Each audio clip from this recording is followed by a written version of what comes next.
Fadjet, c'est plus qu'une radio.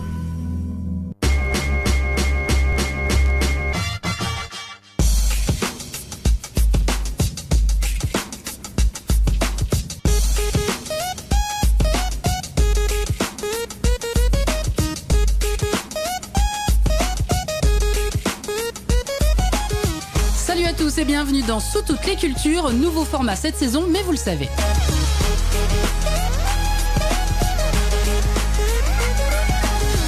On se donne rendez-vous chaque mercredi de 18h30 à 19h pour 30 minutes d'actu plutôt culturelle avec des invités, de la musique et même parfois du théâtre.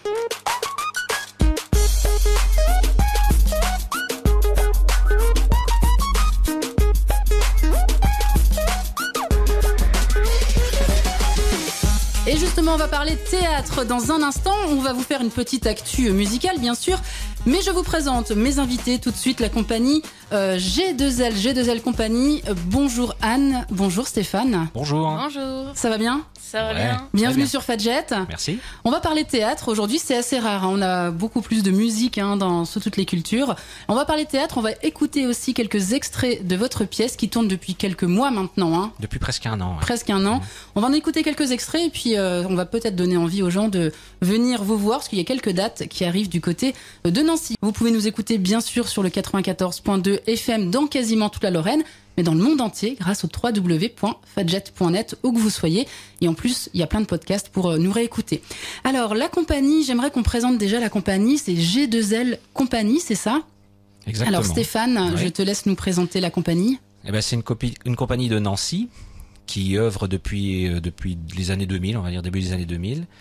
Et c'est Philippe Hurier qui a créé cette compagnie en tant qu'amateur et maintenant il est passé professionnel, il est intermittent du spectacle. Et on est parrainé par la compagnie pour le côté amateur, je dirais amateur pas dans le mauvais sens, dans le sens on aime le théâtre et pas le côté amateur comme il peut être des amateur fois, passionné. Voilà, amateur passionné. Et donc c'est-à-dire c'est pas votre activité, non, votre exactement. première activité. Vous n'êtes pas professionnel, voilà, on n'est pas intermittent, voilà, tout à fait.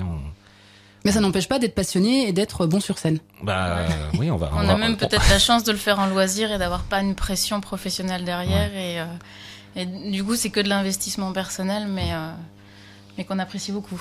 Ça reste de la passion, voilà. Ouais, elle n'est pas du tout altérée par la pression dont tu parlais. Exactement. Donc c'est une compagnie nancéenne avec une régisseuse, Adeline, qui nous suit depuis le début.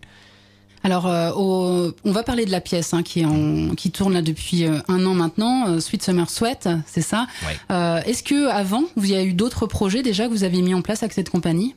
Eh ben, pour ma part, j'avais repris la mise en scène d'une pièce qu'on tournait avant, qui s'appelait Les Malheureux de Lilian Lloyd, qui est un auteur vivant aussi, qui est un auteur parisien. J'ai travaillé un peu en MJC avec Philippe Hurier aussi. Voilà, pour la compagnie, on a fait ça. On participe à des festivals de lecture aussi.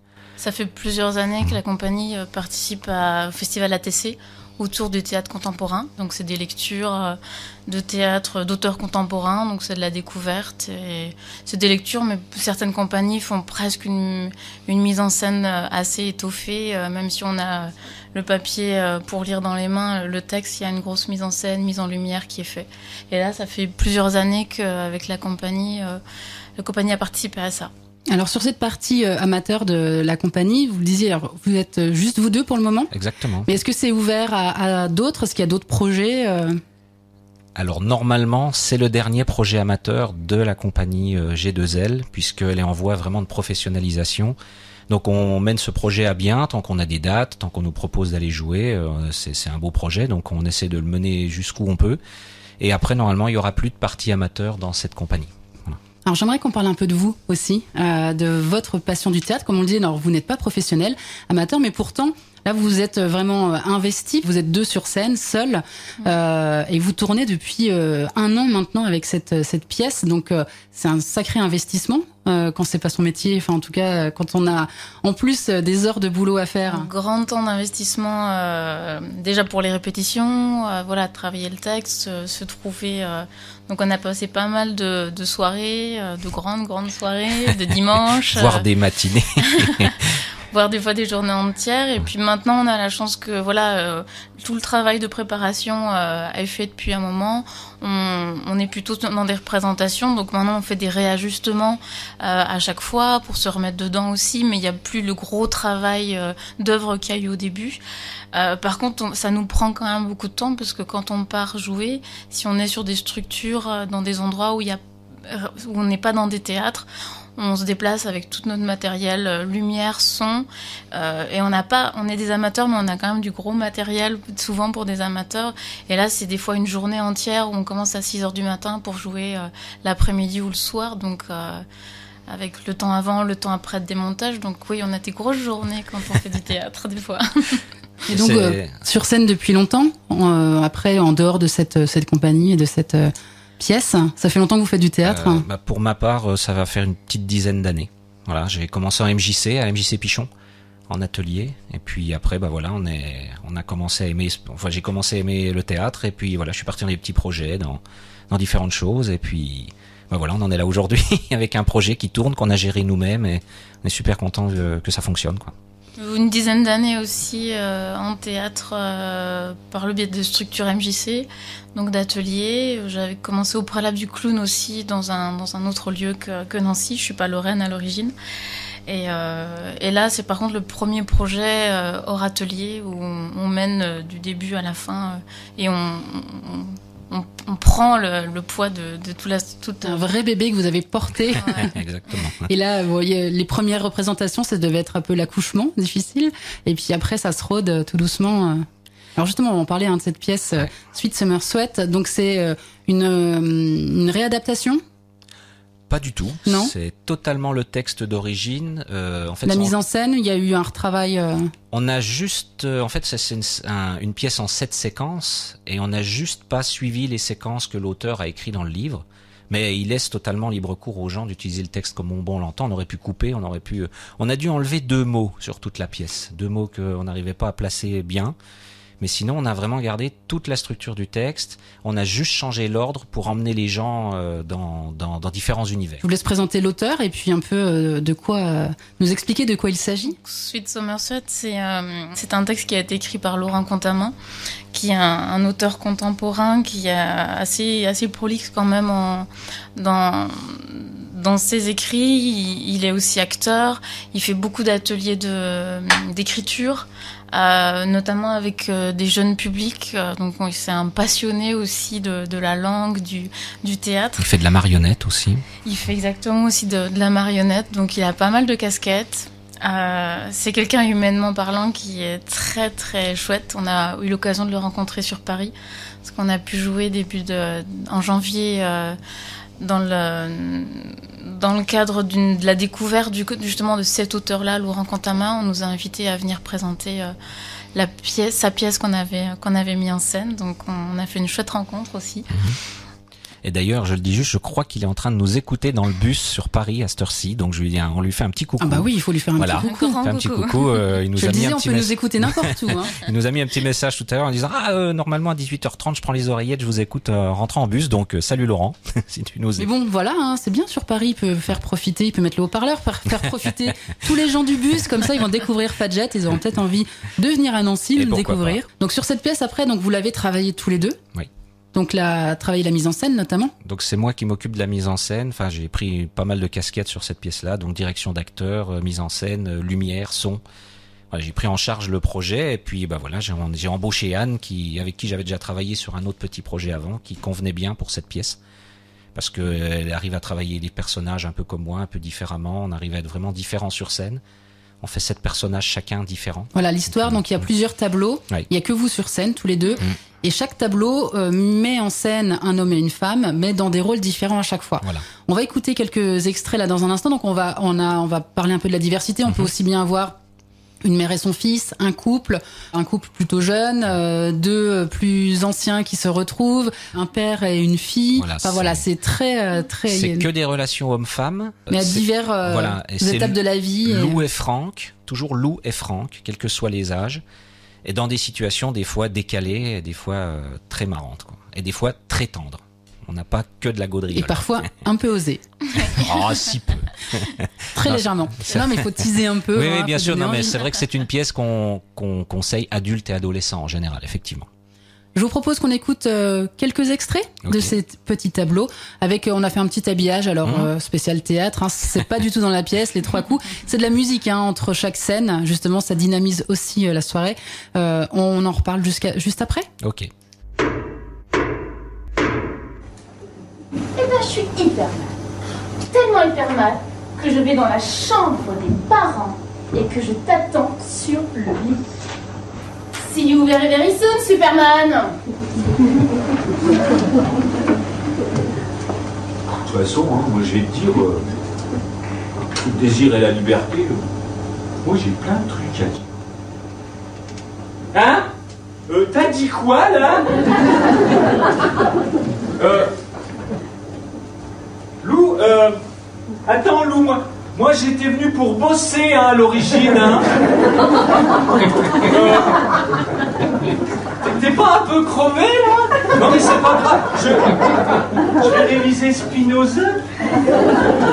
Bon bah, je repasserai peut-être. Hein. Bah, bon anniversaire, bonne journée, soirée, enfin, salut quoi.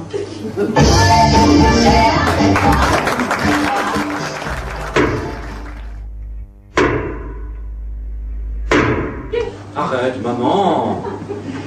Je suis effondrée. Tu me vois que je suis effondrée. Oh, je vois, oui. Je suis à 2 doigts de passer la soirée là, prostrée dans un coin, en position fécale.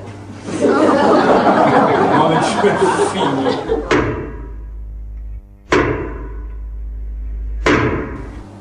J'entends la neige glisser sous mes pas. Je m'amuse à glisser dans la rue qui descend.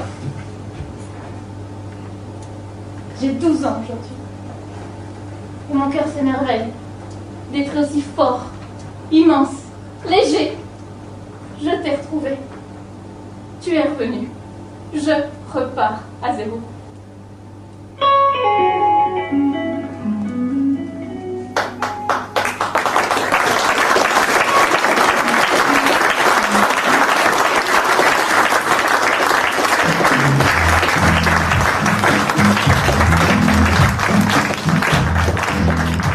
On voit en tout cas, on entend que c'est plébiscité par la salle. Donc là, c'était des soirs à l'occasion d'une représentation à Oudemont. À Oudemont, oui. C'est ça. Donc voilà, on a la preuve que ça fait réagir, ça fait rire, ça fait sourire. Et puis voilà, ça fait aussi un petit peu de tendresse, on le disait, hein, notamment dans la relation entre le père et la fille, hein, où il y a une histoire où ils reviennent sur des souvenirs. Voilà, exactement. Le père est parti quand sa gamine avait 6 ans et il revient quand elle a 12 ans. Voilà, le jour de son anniversaire. Et Donc, c'est elle qui raconte cette future rencontre. Et toute la période de l'absence aussi. Alors on a pu l'entendre, il y avait donc là dans les extraits, il y avait les ados. Ouais.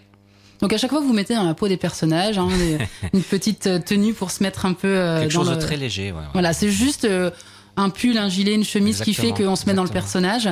Et alors c'est pas compliqué de passer d'une ado à une mère juive, ou à une petite fille de 12 ans, et d'un ado à... Alors après il y a une scène pour toi Stéphane qui est un peu plus... où t'as pas eu trop de texte. Ça va. T'as pas été embêté. Mais C'est la scène de la momie, c'est ça? Ouais, il a fallu apprendre à rester immobile pendant 8 minutes, sans bouger un cil, sans bouger un bras, sans bouger, avec la bouche ouverte. Donc c'est un travail, hein. C'est des choses qu'on répète. Je la tiens 15 minutes pour la tenir 8, et puis voilà, c'est des choses qu'on bosse, quoi. Et pour les personnages, c'est le même principe. On réfléchit à leur passé, leur présent, comment ils se voient dans le futur. Donc on crée vraiment une épaisseur, ce qu'on appelle une épaisseur au personnage, et après, voilà, on essaie de mettre tout ça avec les mots de l'auteur et essayer vraiment de faire passer ces émotions-là auprès du public, quoi. Et c'est vrai que c'est un gros challenge parce que on a 1 minute et demie pour changer d'un personnage à l'autre. On a 7 personnages différents à faire. Par contre, moi, je trouve que c'est une très grosse richesse de ce texte et le plaisir de le jouer aussi, c'est que ça fait vraiment travailler des personnages qu'on n'a pas l'habitude. Moi, je me retrouve à jouer une petite grand-mère de maison de retraite où voilà, c'est un peu décalé de ma vie à moi. Une mère juive aussi, enfin qui a plutôt ce côté très exubérante, très exubérante. Donc oui, qu'on vient d'entendre en position fécale, c'est ça. C'est elle qui est en position fécale. Et puis derrière tout ça, c'est des personnages qui, alors voilà, on a entendu derrière ces extraits, il y a beaucoup de traits d'humour, de petits mots comme ça, mais derrière ça, il y a une belle émotion, une belle humanité où il y a des gens qui... C'est des personnages qui sont attachants, qui sont sont très différents, mais sont très attachants et aussi bien. Alors les traits sont assez poussés.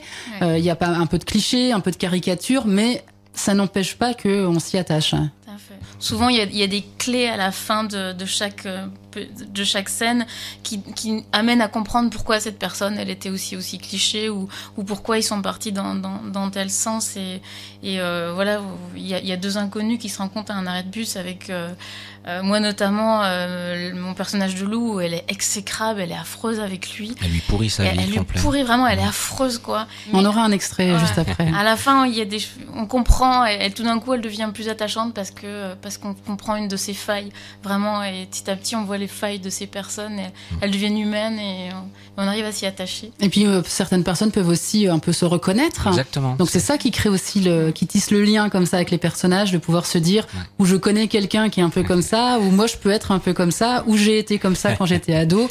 Ça permet de s'identifier un petit peu. Donc c'est comme ça aussi que le public peut-être.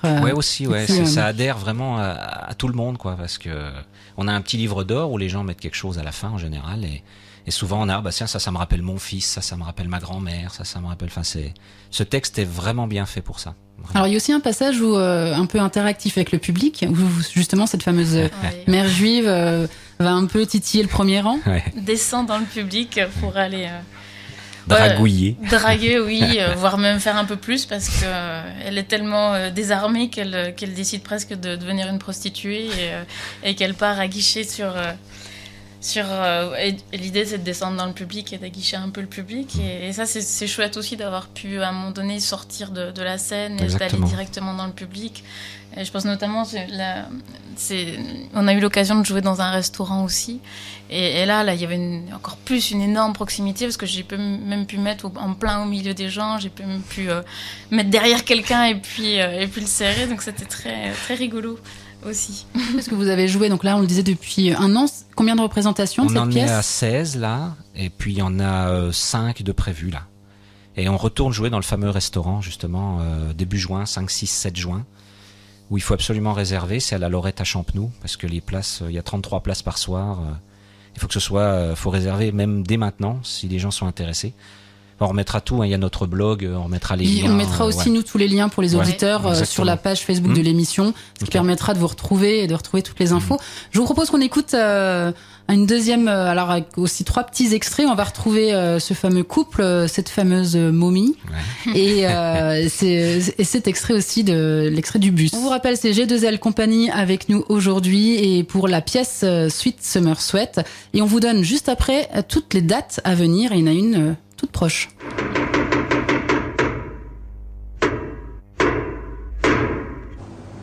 Ah, puis dans le bureau des vigiles,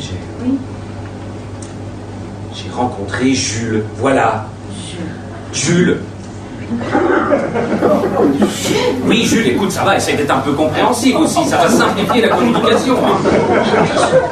Mais tu sais, il a pris le micro, et puis il a demandé au petit Gabi d'arrêter un peu de faire les courses et de rejoindre son papa qui l'attendait au bureau de sécurité. Il avait une voix de jazzman.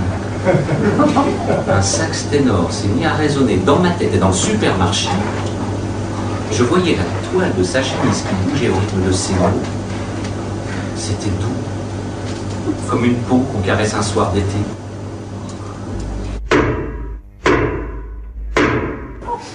Pourquoi vous me regardez comme ça? Tu vois le prix de main de Bill Clinton. De Frankie, on s'habitue. C'est comme une statue. Un grand nain jardin d'intérieur. Ça décore. Je me dis que là où il est sûrement content de se sentir utile.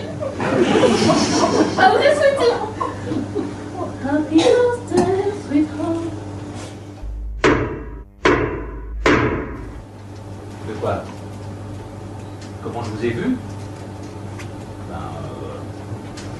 Parce que je vous ai regardé, voilà, bon, il fait quoi ce puce aussi? C'est quoi le problème là? Vous m'avez regardé. Coin de l'œil. Vous m'avez regardé du coin de l'œil. Oui, cherchez pas à m'embrouiller, hein, c'est d'abord vous qui m'avez regardé à cause de mes chaussures. Vous me regardez dans les yeux non-stop, c'est usant. Vous me fixez dans les orbites et vous me parlez de mes chaussures. Je vous fixe les orbites. Parfaitement. Oh, je vous fixe les orbites. Parfaitement, vous me fixez les orbites et vous me parlez de mes lacets. Vous préféreriez l'inverse? Je n'aime pas beaucoup le ton que vous employez avec moi. Ben désolé. Hein. C'est le ton de quelqu'un qui travaille dur toute la journée, toute la semaine, toute l'année, qui attend son bus, et qui est très fatigué de tout ce travail permanent, harassant, lancinant, et qui aimerait qu'on lui foute la paix. Et voilà, qui aimerait qu'on lui foute la paix. Voilà, exactement. Alors c'est Laissez-moi tranquille. Voilà, on va pas tout expliquer, hein, Non. parce que là, ça peut donner envie, mais en tout cas, il y a des personnages, voilà, absolument à découvrir. Là, l'extrait de La Momie, alors on peut juste dire, c'est une personne, donc la femme est avec un mari Voilà. Ils fêtent leurs 12 ans de mariage. qui est immobile depuis pas mal d'années, Qui est totalement immobile dans un petit Un fauteuil roulant. qui a eu Et un collapse, c'est ça? Voilà. Il a collapsé. Il a collapsé. On dira pas pourquoi, on dira pas comment, faut venir voir la pièce. Voilà. Et Donc, en ils fait, sont- elle explique cette histoire, ouais. Elle explique comment il est toujours présent Dans Et sa vie, ouais. dans sa vie et comment elle l'utilise un petit peu. Ils sont très peu connus de son vivant, mais elle en profite encore. Voilà. On n'en dira pas plus, on va Voilà, laisser c'est déjà pas mal, découvrir. c'est Voilà, déjà c'est déjà pas pas mal. mal. En tout cas, voilà, c'est une vraie galerie de personnages, aussi attachants, marrants, que en tout cas qui divertissent aussi. Les prochaines dates, il y a la semaine prochaine Ouais. à Le Séchamps. 4 mars à Séchamps, au centre socio-culturel. Ensuite, fin mars à Chenevière. Exactement. Le 22 mars. 22. Oui, le 22 Oui. mars. En avril, le 16 avril, Au Petit Gavroche, rue Gabriel Mouilleron à Nancy. Et puis, certainement aussi après, le 18 avril. Alors, C'est encore pas sûr. signé, mais normalement, le 18 avril, on joue un sketch au Nancy Comedy Club. Dans le cadre qui a- du Nancy Comedy Qui a Club. été créé cette année, au mois de janvier. Parfait. Merci beaucoup. Merci. C'est l'heure de rendre l'antenne. Archiphonique Ouais. arrive dans un instant. Romain est dans les starting blocks. Là, attention à la porte, hein, en tout cas en Ouais, arrivant. il va ouvrir. Merci Sauvons-nous. beaucoup. Oui, il va vous jeter.